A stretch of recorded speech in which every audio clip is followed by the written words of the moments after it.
మాదేవి మరోసారి మీ ముందున్నాను emotional intelligence గురించి మరికొన్ని కొత్త ఇంట్రెస్టింగ్ విషయాలను చెప్పడానికి.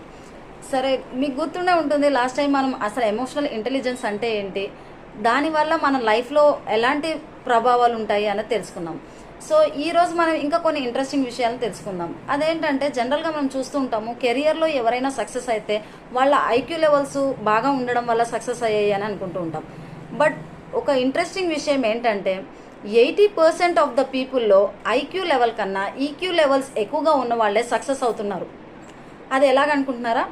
జనరల్గా చూడండి, టీచింగ్ ఫీల్డ్లో అవ్వనివ్వండి, మార్కెటింగ్ ఫీల్డ్లో అవ్వనివ్వండి, లేదంటే డాక్టర్స్, అడ్వకేట్స్, ఎవరైనా యాజ్ ఎ సోషల్ యానిమల్ మనం బిహేవియర్ చేసేది అనేది ఎదుటి వాళ్ళతో ఎలా మాట్లాడుతున్నాము, మన కమ్యూనికేషన్ స్కిల్స్ ఎలా ఉంది, మనతో మనం ఎలా మోటివేట్ అవుతూ మాట్లాడుతున్నాము, ఇవన్నీ ఇంపార్టెంట్ ఉంటాయి.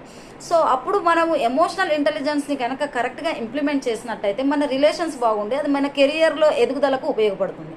సో ఏ ఫీల్డ్లో అయినప్పటికీ కూడా ఎమోషనల్ ఇంటెలిజెన్స్ అనేది చాలా ఇంపార్టెంట్.